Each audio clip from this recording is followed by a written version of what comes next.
I do feel like there's times where you have to understand your expectation isn't going to be met the way that you visualize it. And so that's something that's an adjustment, especially for me. So Good day, good people. This is the Holla the Truth podcast, brought to you by yours truly, Holla the Truth. Giving you the truth for the future, the present, and the past. But I gotta ask, can you handle it?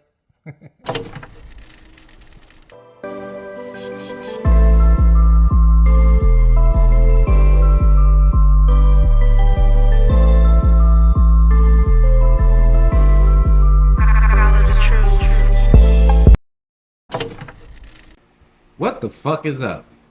Back at it again with my special guest, Miss Shelly. How you doing today? good. How are you? I'm good. Chilling. Getting over this 4th of July shit. Today's my dad's birthday, actually. Rest in peace. Happy birthday. Rest in peace to Mac Dre. It's his birthday too. Um, so tell us about yourself. Um, Who are you? who am I? I am Shell, but I go by Shelly. I'm big on mental health. Right now, I'm like pushing out my nonprofit called Generational Breaks, and I'm just like outreaching to communities and schools, just reaching kids because I'm just big on mental health, and I know my journey with mental health started in elementary school. So I'm just trying to like get to kids because sometimes people don't realize it's needed that young. Facts. Where'd you grow up? I grew up in San Francisco, the Rock to be exact. Double Rock? Yeah. You irritated. Just playing. Um, so how was your childhood upbringing? I'd say it was rough, but as far as like my mom, it was good. People will always call me like spoiled, I guess. But as far as my dad, it was like really rough. Yeah. Yeah, He was abusive? I'm just very playing, don't much. answer that.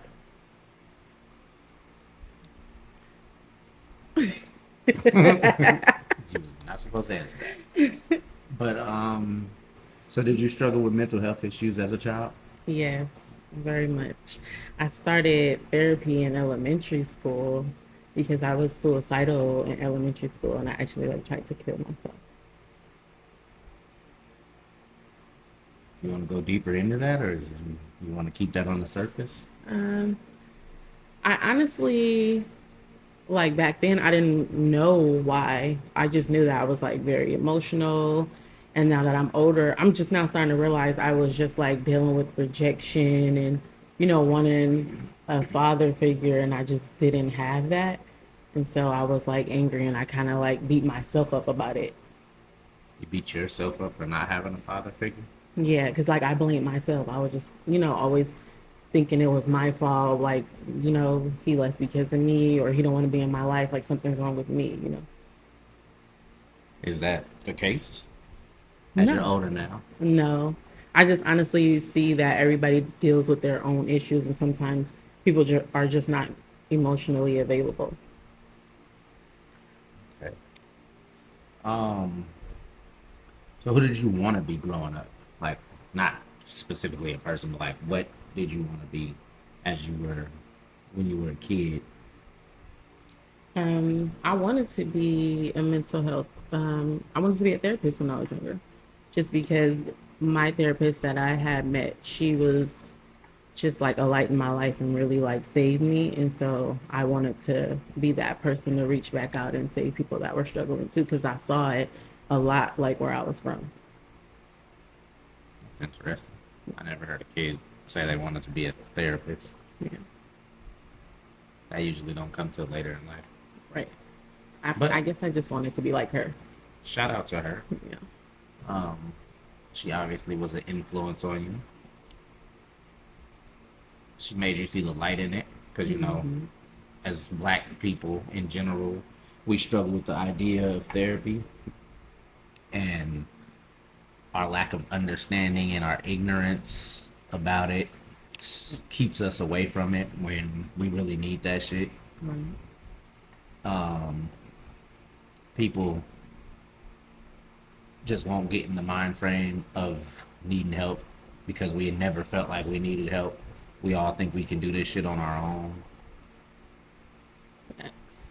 Yeah, we don't even let the people that can help us sometimes just because we want to feel like we did this alone and we can do it alone and we're stronger than we are. We're strong, but we need help, Right. especially um, professional help in certain aspects. Like we're all still traumatized. The trickle effect from slavery is still there. It's still very prominent. Whether we want to admit it, use it as an excuse or a burden, that's all on us. But I'm glad you took the opportunity to actually do therapy because I did therapy when I was in like middle school and I didn't take it serious. I just kind of wanted my treat at the end, Oh yeah. mainly because I didn't feel like I needed to go specifically. I mean, I'm sure I needed it. Just I had daddy issues as well. My father got murdered when I was 4, so I was struggling with that, and I used to kind of use that as an excuse to fight, hit somebody with a yo mama so they could say yo daddy, and then now I got my reason. Mm-hmm. Um, but yeah, I never took it serious. My mom had found a letter that I wrote one of my friends because she was talking about being suicidal, and I, you know, I tried to find a place to meet her at and kind of like spoke on being suicidal, even though that wasn't the case. And my mom found the letter and was like, "Oh shit, like he needs help." Yeah. And at the time, I wasn't suicidal at all. Wasn't even thinking about it. I was just trying to meet this person in the same space they were to kind of make them not feel alone in the moment. But yeah, shout out to mom. She seen red flags and took the measures to try to consolidate the ideas that she thought were going on in my head. So I appreciate you for that. Even though in the moment I didn't care nor did I feel like I needed it. Had I took it a bit more serious, I might, you know, be a little bit further on. Because now being in therapy, I see what it could have been. I mean, I actually like my therapist, Mm-hmm. so that's another thing. But yeah, I think that's helpful when you like your therapist, honestly. yeah. So how far, like, how different are you from the expectations you had for yourself? I feel like I'm getting back to who I wanted to be or who I was born to be. It's, when you go through so much mentally, you just get so far from yourself because you're just focused on the pain and you leaning into that, not really knowing the way out. But I feel like these last 4 years, sometimes you gotta hit rock bottom to climb your way back to the top. So I feel like I'm finally like getting back to me. So I'm not where I want to be, but I'm on the road to it. So that's what means the most. What do you think is essential for you to be on that road? Right now, I've just got back into school, so I'm like trying to get certified for psychology to be a psychologist. I'm in community, giving back to children just as the way that I can, like making sure that they doing positive affirmation boards, just like giving back to the kids. I always had just I don't know, I just love kids. Like I just want to save them all. So I'm just doing what I can with what I have at this point. It's my quote. Doing the best I can with what I have. Yeah. Um, are you in therapy now? Yes. How's I that am. going? It's going good because I actually had stopped for some months, and that's one thing. Like, it's a journey because I had stopped going for some months because I was just like, oh, I'm good. I was in a great space. And then lately, I've been feeling those. feelings try to creep back up on me. So I'm like, okay, let's get back, like in my spiritual journey and my therapy, because it's easy to fall back into old habits when you don't stay grounded. What kind of old habits? Just like my old habits is like drinking, like negative self talk, like of course in life, hurdles gonna come. It's just all about how you handle it. And sometimes I get back into habit of like internalizing them and taking it as if it's something, like taking it personally, like it's something about me. Why am I under attack? But everybody that has a purpose gonna be under attack because you getting prepared. Spiritual warfare. Yeah, for sure. Um, we actually ran into each other at therapy reimagining the ghetto. Shout out to Gunna Goes Global. Yeah, That was a dope event that he put together. I was able to be a part of it myself, which was very um it was an experience, something I haven't done before, kind of, not really. Um but the whole atmosphere in there was just a vibe. The thought and effort he put into that shit was a vibe. I wish I had the money to take him on the road and do that shit in all the ghettos and hoods and whatnot.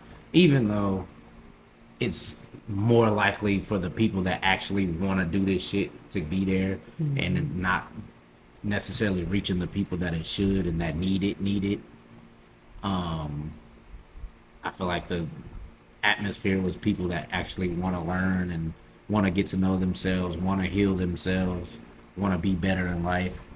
When in theory it should be those lost those lost ones need to be in there.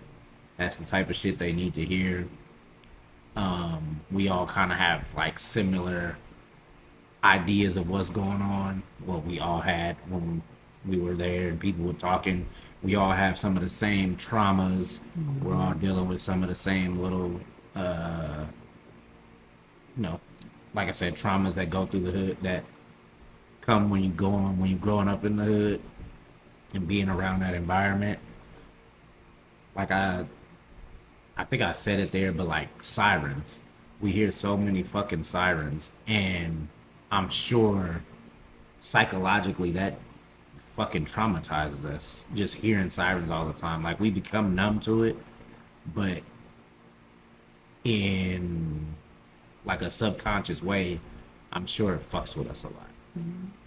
And I had also mentioned how up until maybe last year, I realized that it's really uncommon for people to see people get shot. Like I've seen several people shot, and I thought about that one day, just like, damn, that's hella uncommon.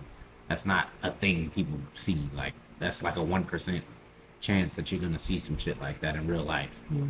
So I didn't even realize I was traumatized from that until like last year, and I haven't even dug deeper into that idea in general.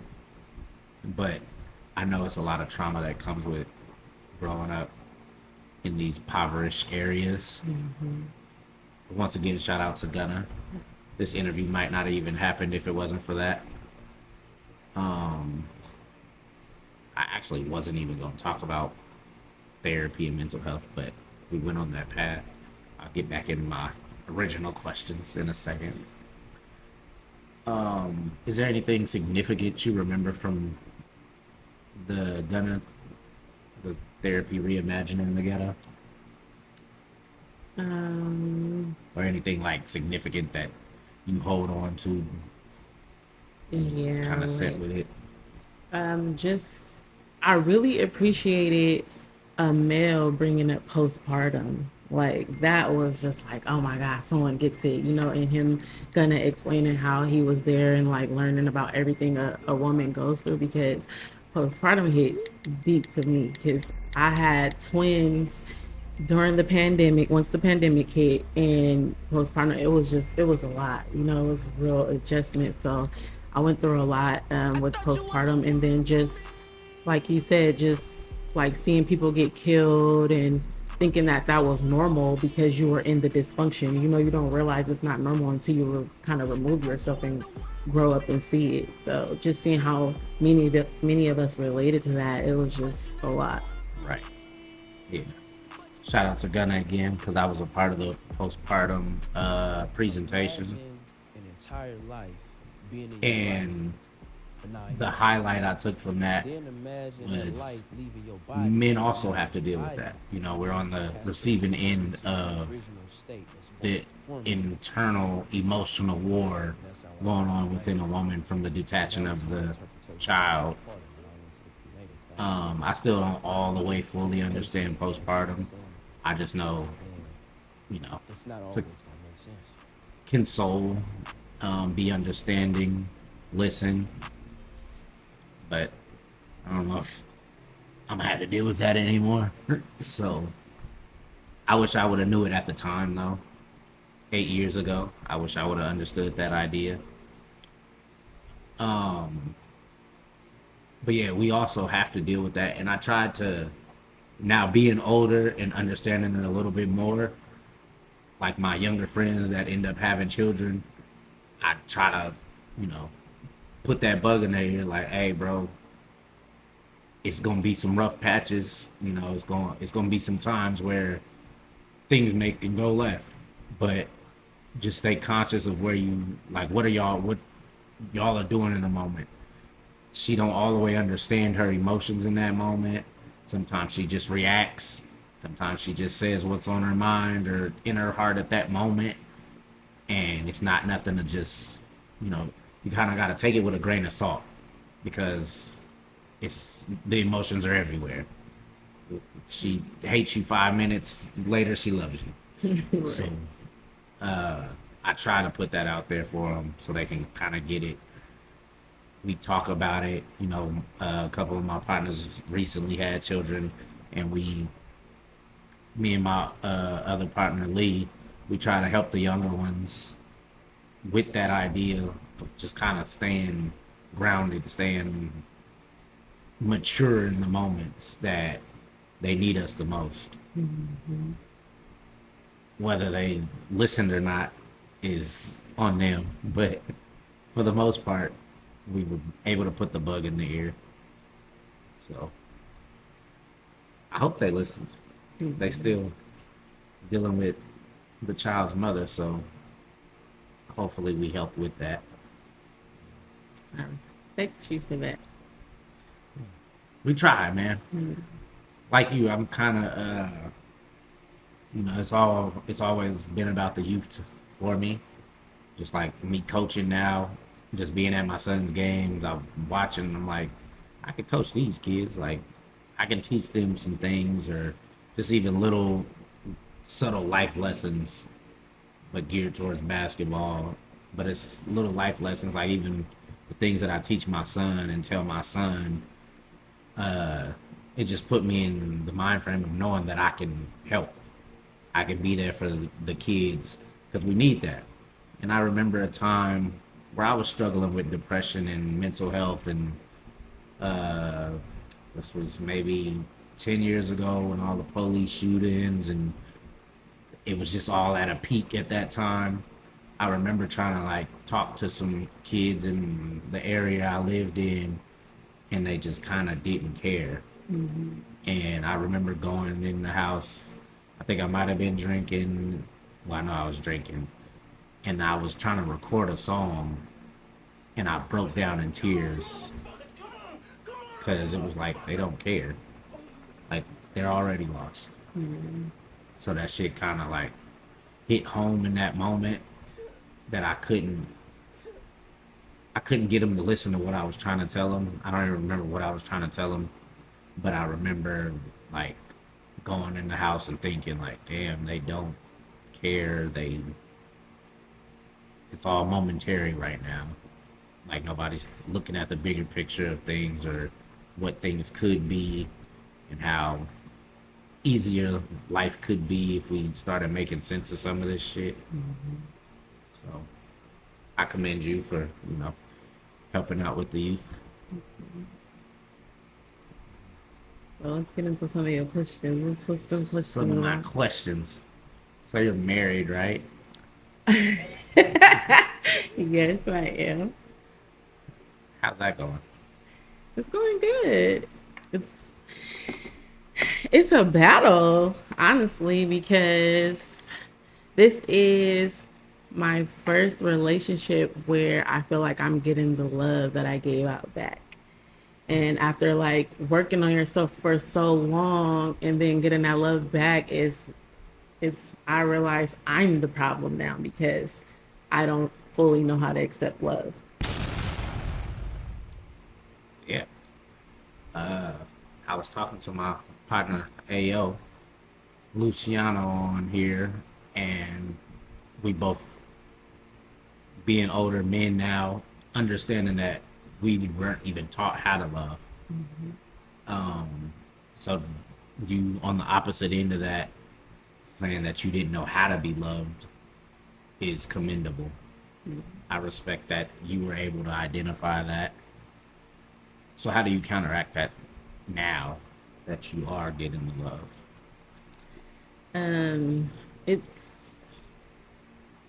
I'm have to get back in therapy just to be honest because like I was doing the self work on myself for so long and then getting back in a relationship, it's a whole nother battle. Like you feel like you done healed from some places and then you get back, you get in another relationship and you see some of that stuff not healed when you with another person, you know, because you still kind of like living in your past. So I definitely had to like get back in therapy, really just communication, like communication is everything. And just having a partner that's willing to get in the dirt with you and not give up on you is like really helpful. Have you guys done like counseling or therapy together? No, I'm setting it up now. So what examples of love did you have growing up? I did not like I had examples of love from the women in my family, but I never really had a positive example of love from a male figure. So, you know, like I just kind of fell into the like the track of like toxic relationship, abusive relationships. And so now that it's not that, I'm like, oh shit, like what are we supposed to do, you know? Like cuz that was just my pattern. So were you the abuser? Ooh, not initially. I initially wasn't the abuser, but definitely became very abusive. Like, cause I was always like, that was my mode, you know. I had to fight my daddy. I always had to fight a man. So I didn't realize I was bringing that in relationships too, whether I put my hand on them first, just like, I didn't even know how to have respect for a man because I've never really saw that. I've never really had to do that. So it's definitely a process because I definitely have to tell myself to shut up sometimes. You guys heard that? She had to develop respect for a man. Um, yeah, that was a good one. I like the fact that you understood that you had to do that, because there's a lot of women that won't respect men, and they'll try to write it off like men aren't men, and these niggas don't deserve to be respected and whatnot. But if you nurture something, what is it gonna do? Exactly. If you don't tend to a plant, what's it gonna do? Now, if you nurture the plant, water it, feed it, do what you need to do, what's it gonna do? And I don't think, just in general, I'm gonna keep it, you know, subjective to black people. We don't know how to nurture what we have. We always want to find different soil to plant the seed in instead of nurturing the garden we do have. And it becomes a toxic pattern and traumatizing history that we're giving people and ourselves. We traumatize people when we don't nurture their grass or nurture what we have and nurture them how they need to be nurtured, and then we'll just write it off as, oh, that was just toxic. This person just didn't get it. That wasn't my person or whatever. But we sometimes we don't know. And I'm not I'm also subject to this. I'm not excluding myself. I've been in situations where I was not nurturing significant others or just women I was dealing with, and I wasn't nurturing. I wasn't watering the grass where it was. I kept looking over the fence at the greener grass, which has led me some of my toxic traits in relationships and just female endeavors. I'm always looking for some greener grass instead of watering the grass I have, putting the fertilizer down, getting rid of the bugs that, you feel me. This is all metaphorically speaking, but as I'm getting older, going to therapy, I'm understanding more of what I'm missing to, you know, move forward with that. Like I have very toxic relationship patterns in history. Shout out to the women that stuck in it as long as they could. Shout out to the fact that some of them still, fuck with me, like even as friends type shit. They understand that I didn't understand. So just having that understanding, and shout out to them for seeing the new me and being accepting to it. So I think that was a really good point too. Like being able to forgive and still be friends and just understanding that it just didn't work out. Like, Right. Yeah. It's been a journey for me though. This big old age, I'm just now learning all of this shit. I'm just now understanding all of this. Um, but I just, I'm here to grow. Like I want to understand it. That's the biggest part. Is I want to heal. I want to grow. I want to be more understanding, more loving, more nurturing, more caring, better to myself and better to other people. Not like I just was a terrible, fucked up ass person, but being better is always a thing. right. So, what did you expect from like marriage? What I expected from marriage. I honestly just wanted the love and respect that I gave to be returned to me. Like I wanted someone that was I wanted forever. Like people always say there's no such thing as forever, but I wanted the forever for as long as we can have it, like not give up, like really stick this out. I'm gonna jump further down. How do you feel like there's a point? It's only been a couple years, but do you feel like it's a point where you guys kind of started falling out of love? No, I don't feel like we've ever had the point where we fell out of love. I do feel like there's times where you have to understand your expectation isn't going to be met the way that you visualize it. And so that's something that's an adjustment, especially for me. So, and I really just feel like it's really communication. Like, and one thing about my husband is he gonna communicate. He gonna tell me about myself, and I've never had that before. I've always been the more dominant person in a relationship. So, like that's a lot. But yeah, he's gonna communicate. He's gonna tell me about myself. He's not gonna give up on me, and that's really something that I didn't know I needed, but it's necessary to like feel like a person not gonna give up on you, because especially if you have abandonment issues, like it's a lot to accept, but it's really necessary, like communication and just really sticking it out.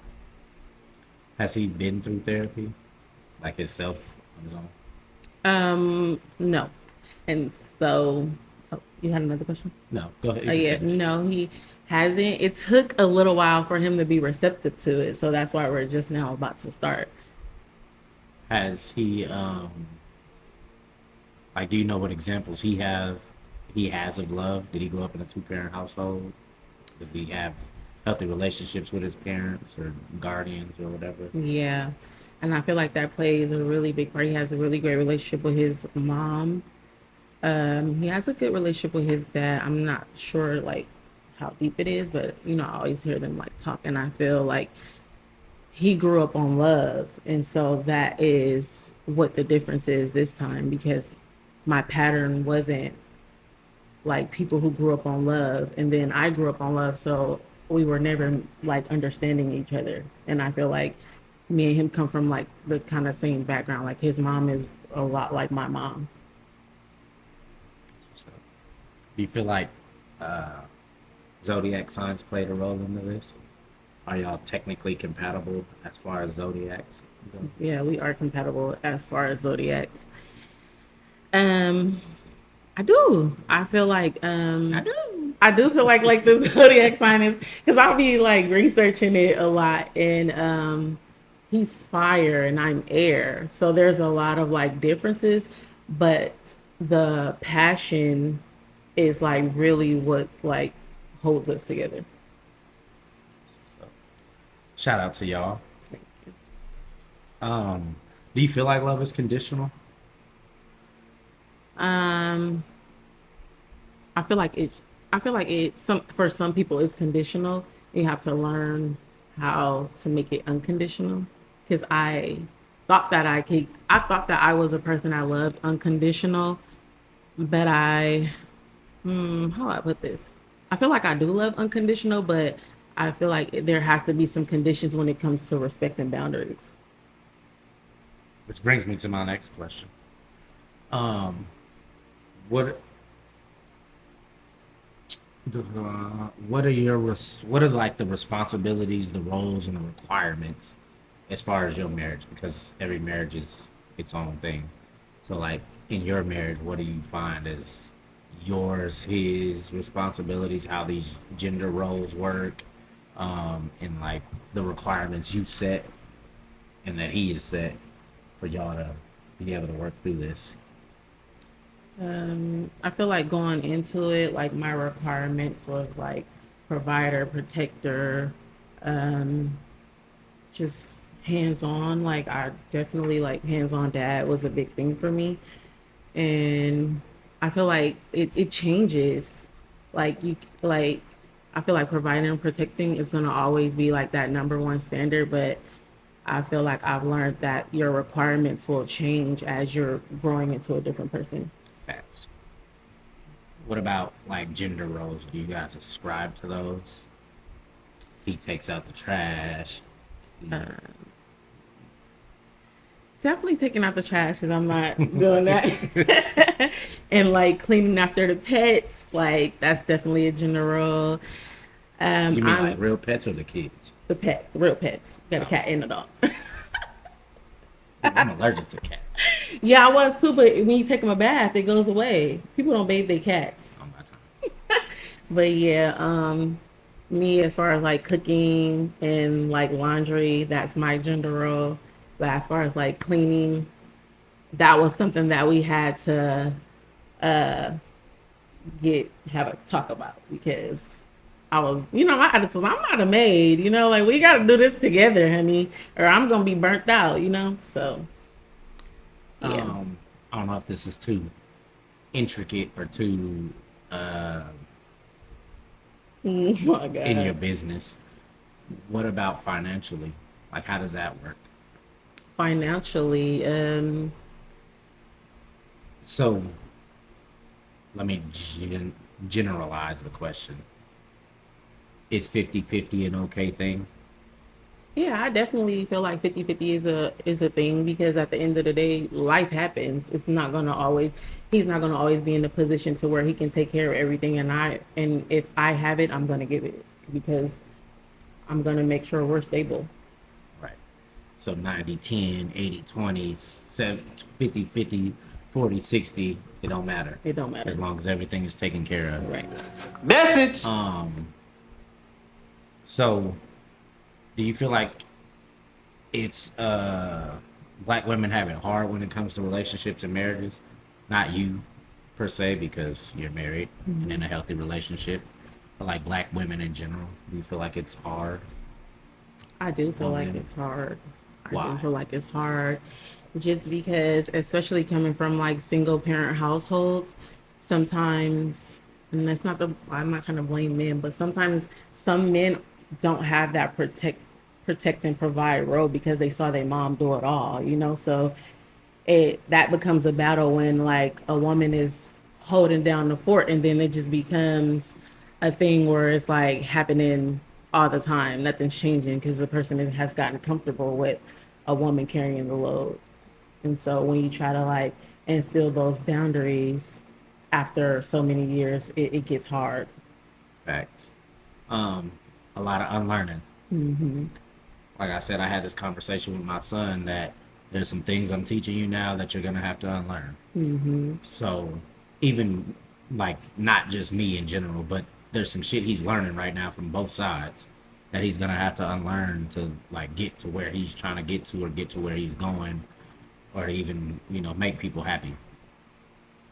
Not saying that that's his job to make other people happy, but to you know better the idea that people have of men, black men, Mm-hmm. people in general, because it seems like a lot of people have lost hope in people just Yeah. in general.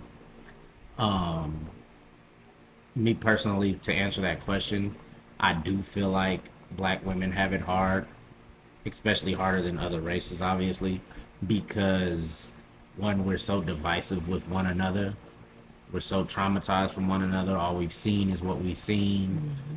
Mm-hmm. Um, we don't we don't have too many like healthy relationships to look at. Even when you look at celebrities, because that's where everybody's geared towards now. Everybody's like, oh, this relationship looks good. Like, I like this. Like, they'll look at Kevin Gates and Drika and be like, oh, yeah, I want this part, but I don't want this part. Like, Mm-hmm. no, you have to take all that comes with it. Just like the idea of oh this generation that, and it's like you didn't live in those other generations to try to criticize what's better and worse. They were Right. dealing with a whole lot of other different shit that you still wouldn't deal with today. Like, oh, a lot of women want to be stay at home mom and the man just provide and all of that, but we're not in a day and age in that the times are different. Women can actually make money, then women couldn't go make money. That was the Mm-hmm. bigger difference there. And what a lot of people fail to realize is a lot of them niggas had other families and they were doing other shit, whether it was behind their back or in their face, they were still doing it. The only difference then was it wasn't exposed as it is. The internet Mm-hmm. wasn't a thing. Like, only the people that knew. Everybody, it wasn't out there for everybody. So, like now we're glorifying everybody's fucking highlight reels on Instagram and TikTok and YouTube and all of that. Like we don't see the internal battles because we don't live there, Mm-hmm. and we're always trying to compare what we have and what we're going through to what everybody else's highlight reel look like. Like we don't get to see their deleted scenes. That's what movies are made of. Uh, Shit, we don't even get to see deleted scenes in movies no more. They used to have it when you had the DVD. You can go look at the deleted scenes. Mm-hmm. We don't even have that anymore.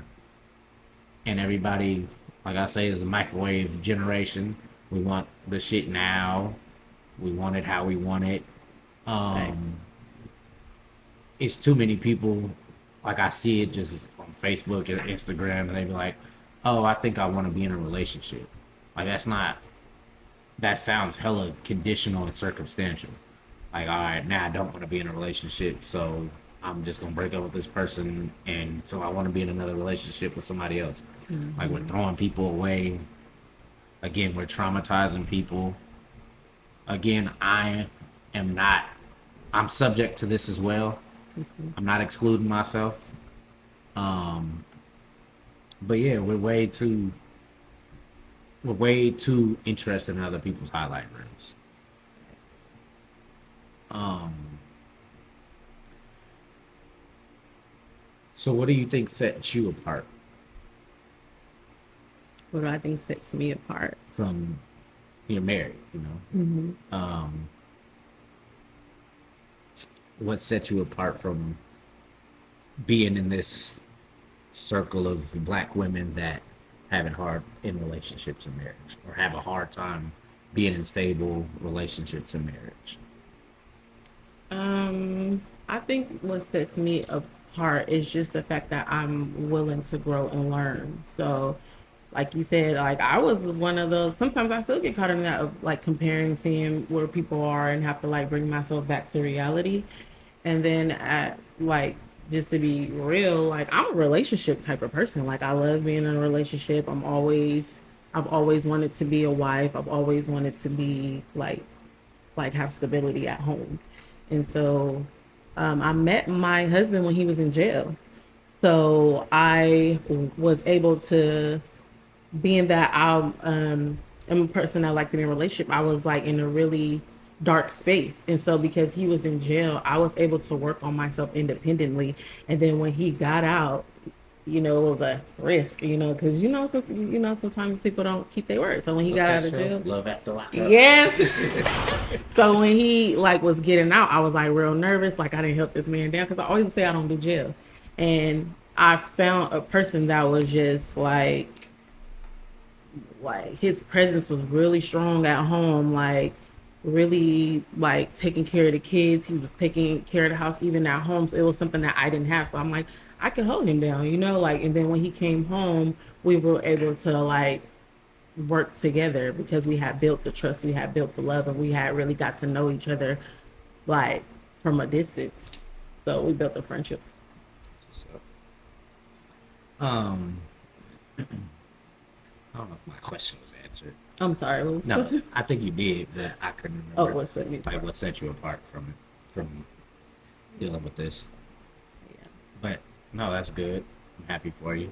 thank you. Uh, you said something interesting. You said you always wanted to be a wife. What is that idea?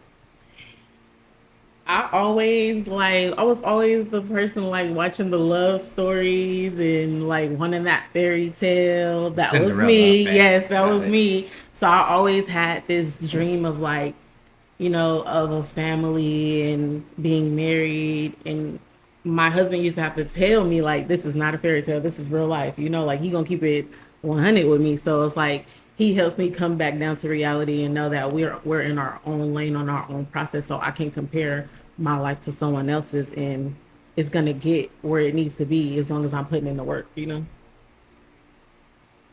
Why did y'all get married? Um, Honestly, I required it.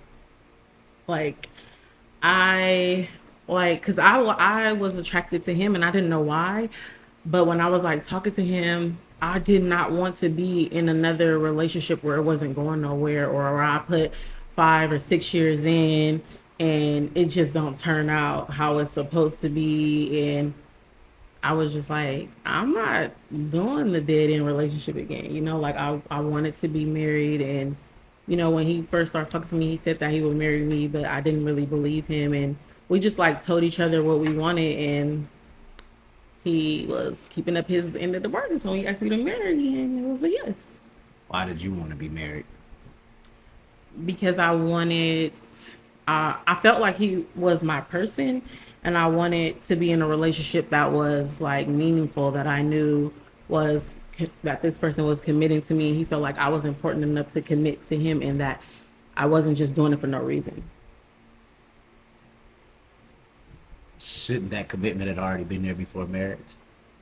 I mean, it was there, but I wanted it to be in marriage too, because I had been in relationships where I thought that commitment was there, and that wasn't it. And I'm not saying that marriage put the title on it, but I've been like proposed to, and it wasn't real. Like it was just like sometimes a man will play with you knowing what you want, and they'll act like they're gonna give it to you, but it's not happening. So what commitment did he give you after marriage that wasn't there before? I feel like like it was just Like we were committed, but it wasn't. I didn't feel like I was in a space where I felt like if I'm not married, I'm not finna like really take this serious. Honestly, like I'm not finna. That was my space. Like I was like, I'm not finna just. I don't know. That was just what I wanted. I wanted to be married. I felt like the real commitment is if he married me, then I will really like be the person that I need to be because I didn't want to like play games no more. Did I answer your question? What you got to say? What you got to Um, say? I don't know if it necessarily answered my question. It's the best answer you can give for Yeah. yourself and where you're at in Yeah. life. But me, this is my own take on it. I don't see marriage as this ultimate commitment because the commitment, everything that needs to be there should already be there. Right. Marriage to me in this day and age, even back then for real, is more of like a business thing, more financial responsibility, health benefits, like there's benefit in it. It's not the relationship aspect of it, it's not the love aspect of it. Even my last podcast with Dom, he spoke on like seeing his parents married and that like growing up in a two parent household and it's just not um like the shit's not all glitter and gold and that there's a misconception that we don't all understand and like one of his biggest statements is that marriage doesn't solve any of your problems. Like any of the relationship problems you have, people think that it's just gonna change everything when you get married. Like, oh, okay, I'm married. Now I don't have to worry about none of this or that and the third. So, me and his ideas are pretty similar. I grew up. My mom was married. She had been married twice. His parents have been married for forever. So we grew up in married households for the most part, but our idea is still similar on it. Mm-hmm. Um, no discredit to your No, relationship or your marriage, yeah, I get it. but to me personally, I'm not just getting married because I love somebody. Like that's just not enough for me. One, because we don't have to be married to do that. But like I said in that episode, if if we building something that makes sense, like doing some other ass shit, businesses, properties, kids, and all of that, yeah, it makes sense. Mm-hmm. Or like just even, it sounds weird, but like beneficiary type shit. If one goes, then we gonna be taken care of regardless. Yeah. Um, so it just all falls on a sense of security to me personally. Mm-hmm. Some legally binding shit that makes everything secure. But no discredit to people that feel like they want to get married because they love each other and their commitment to God and religion and all of that old shit. But me personally, that's where I'm at. Yeah, I definitely agree with you. Like, because I can say like my headspace when I first like got married, it was different than what it is now. I did have that misconception. Like I felt like, oh, if we're gonna be married, this is making us forever, and that was my security with it. And it's like now that I'm growing in the marriage, I understand it on a different level. So, do you have any advice for women that are seeking to be in a position like you, like married, happy, healthy? Um, do you have any advice for them to get there? I just My only advice would be that to work on yourself because a lot of times we get caught up thinking that a man or a partner is going to bring us happiness when you have to come into the relationship happy.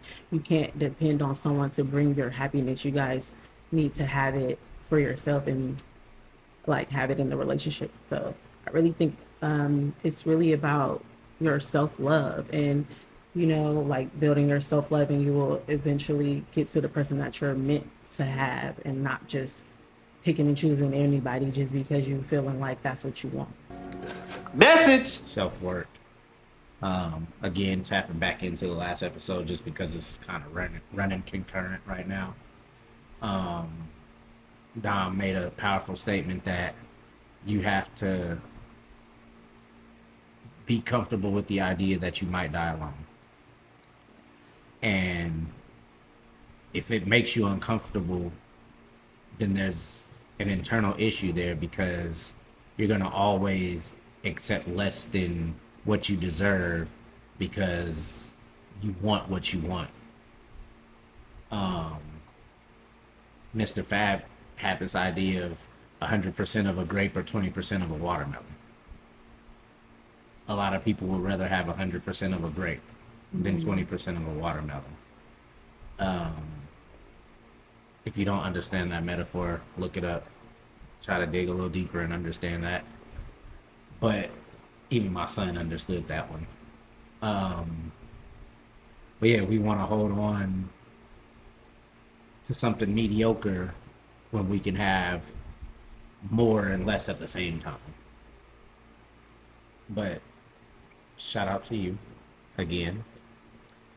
Shout out to those that are aspiring to, do better for themselves, be better than what they grew up around, be better than what they've seen, be better than what the highlight reels are showing.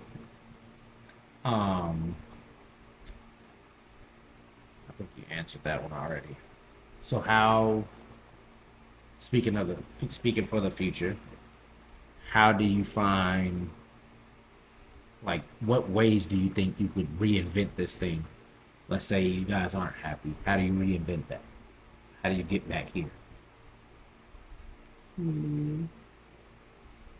I would just say by just remembering the commitment and just having open, honest conversations, because you won't always love a person, but that commitment to stay with this person and grow with them is really what you're committing to, because love, I don't feel like love will always be there because we're constantly changing. So staying committed to the idea. Yeah. Yeah, And like remembering your purpose. I definitely agree with that. Um, I've had women that won't give up on me, even to this day. They still haven't given up on me. Um, and I want to be there someday to not give up on somebody, not just throw people away and type shit.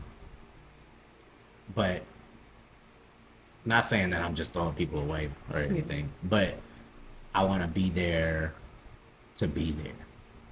Like, I want to know that I can do this longer than what I expected out of it. I think a lot of the times, the people I were meeting, I had temporary intentions. And then as we grew together, it just kind of like seemed like the right things to do in the moments. And so without growing up, I was growing with somebody, but still in a temporary mindset. I think I have this thing about me where I feel like everybody's going to leave at some point, just because that's pretty much how I set my life up. I set myself up for people to leave. I even try to manipulate the situation to let them leave, or to make them feel like they had the power to leave, because I don't. It's gonna sound weird to the people that I have hurt, but I don't like hurting people and I don't want to hurt people. So I try to manipulate the situations to where they feel like they let this go, and that it gives them the power. I act a certain way, I talk a certain way, I move a certain way, just so that they feel like they have the power to do it. Which is very toxic, I believe. Now that I'm thinking about it, might have to tap back into the therapist about that one. Um, yeah, you know. I think just to touch back on you saying you had a temporary mindset, as women, we know who's temporary and who's wanting to stay for a long run, but sometimes we get so caught up in what we want that we don't want to accept what it is. So I think that is really like important to not force yourself to stay in situations that you've outgrown just because you don't want to be alone or starting over because you're blocking your own path for your greater good. Message. Facts. So, do you have any questions for me? Yeah, because you all up in my business. All up in your business. Um, I just want to ask you, like, do you see yourself getting married? Do you have that in your plans? Again, if it makes sense, yeah. Um, I'm not just gonna marry somebody because I love them. Uh, it has to make some type of sense. But yeah, I'm not against marriage at all. I don't know if that's like a goal of mine. Like it's not top tier on the list to be. Oh yeah. Like if we had to rank them like love languages, it's somewhere maybe in the middle. Um, maybe I want to experience what it. I really want to experience what it's like to be in a healthy relationship. I feel like I've never liked and loved somebody at the same time. It's either one or the other at some point. Um, like I want to see what it feels like to be healthy or in a healthy, committed, understanding relationship. And by commitment, I don't mean committed, oh, I'm only having sex with you type shit. Committed as in, if we set these boundaries, then I can commit to these boundaries. Not just this simplistic idea of what relationship expectations are. I want to be in tune with myself and in tune with my partner to have a better understanding of what works for us. Like I'm not big on holidays. Valentine's Day is fucking retarded to me. But if my partner wants to do something on our own as a Valentine's idea, I'm all for that. But I can't stand a woman that feels so insignificant because you don't want to do nothing for Valentine's Day. Men don't give a fuck about Valentine's Day. We do that for y'all, but I don't like the mindset of somebody that just tries to validate my love for them by what everybody else is doing. You know, I don't need to be told to buy you flowers, candies, and take you out on one fucking day when everything's the most expensive. Like, it's just a waste of time and effort. It's like a pissing contest. Like, I don't have time for that shit. Let's do our own thing. Let's celebrate it. Let's start our own trend.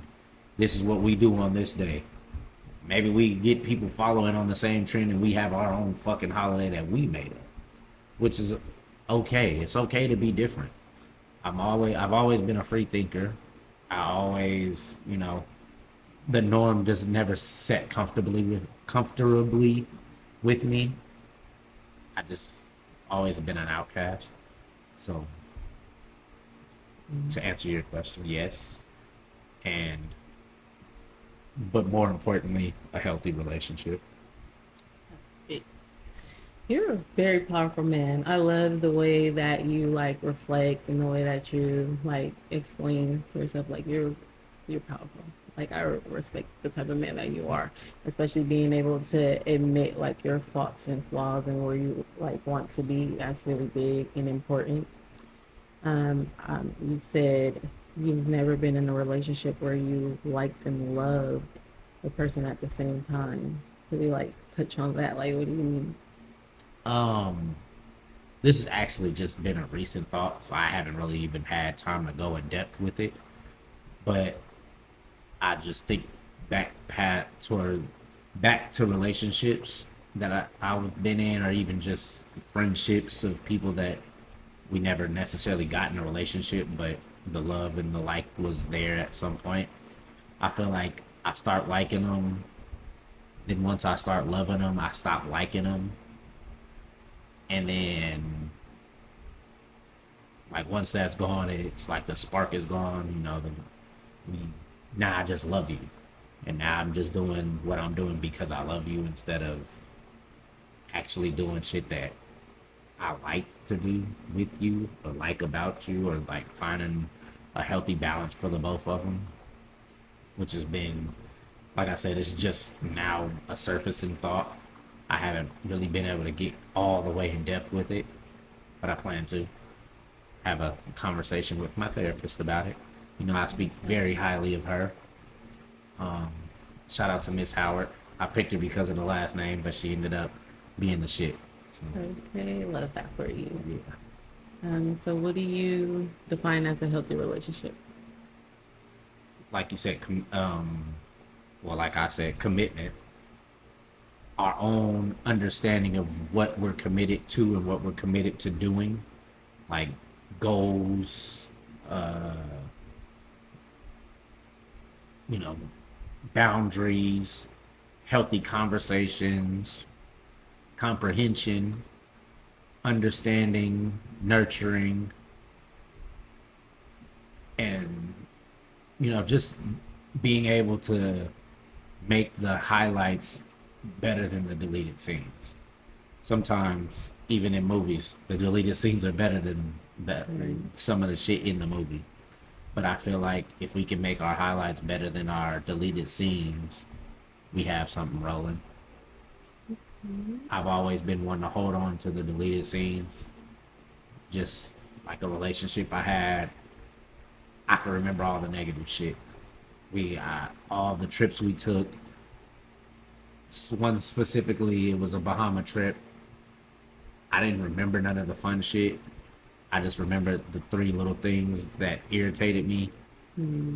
And until that person brought it up to me, like, oh, well, we did this, this, and that. Like, I didn't even think about that. So I want to be in a position to let go of the deleted scenes and watch the movie for what it is. Well, that's so powerful because I definitely relate to like always remembering the negative more than the good times. And I wonder, is that a trauma response? It might be. Yeah. It very much might be a trauma response. Yeah. Yeah, I think just human nature, we're taught to hold on to that. Because sometimes the deleted scenes are more intriguing than the highlights. But it's crazy because, like, I'm trying to, like, put this into another perspective, and I'm thinking about sports. I remember my highlights. I don't remember too many bad plays. Like, I don't remember all the bad plays. I remember the injuries, and I remember the good shit I did. But, like, I don't remember missing a block or missing a shot. I do remember one game where I was missing hella shots, but that was because somebody didn't like the fact that I was on a better team. We had team classes. It was A team, B team, and C team. And there was a dude that felt like he was better than me, and I was on the top tier team, so that's why I remember that game where I wasn't as good as I know I'm capable of being. But other than that, as far as sports, like, I remember my highlights. Relationships, I remember the deleted scenes. So, you know, that's something else, something I gotta tap into. I guess because I was passionate about sports, passionate about music, I can remember the good parts, not the bad times. I don't remember times where niggas like, oh, these beats is trash. Like, I don't remember hearing none of that. I just remember the pats on the back and the claps for me. So yeah. That's good. That's good. It's got me thinking. Like, so is it like our mindset, or like that's your passion? So it's like you don't want to remember that. So I'm just wondering, like, why are we like that in relationships? Like, I gotta dig into that too. Yeah. No, that shit just clicked on me too. I'm like, that Right. might be a thought I need to tap back into. Yeah. So yeah, I'm gonna rewatch this and maybe I done learned something because this was a very good interview. Yeah. I definitely want to give you your flowers for showing up. I appreciate you for being vulnerable, and you know, this is the Holla the Truth podcast, you know. So I appreciate you for giving your truths, showing up this time, um, and being just open with the people. Like I say, people tend to learn from my episodes, which I highly appreciate from everybody that taps in and explains that, or you know, just gives me that fuel to keep going. Sometimes I'm not as motivated as I need to be to do this shit, so y'all definitely keep me going. People that show up definitely keep me going. Sure. People that I can have healthy conversations with, and yeah, very much appreciative. So thank you again. Give you your flowers. I'm gonna give you your flowers too, especially like being just proactive on your mental health journey. Like that's just beautiful to me, and seeing good dads heals parts of my heart. So definitely want to give you your flowers. I feel like, every person that I'm like getting to know now, I'm in alignment with, because like us meeting at the mental health, at Gunna's mental health, lost my train of thought, therapy. Yeah, yeah. So it was just like, I feel like, it's just meant for us to connect and great conversation. So thank you. Yes, ma'am. I appreciate you. Well, this is the Holla the Truth podcast, giving you the truth for the future, the present, and the past. But I gotta ask, can you handle it?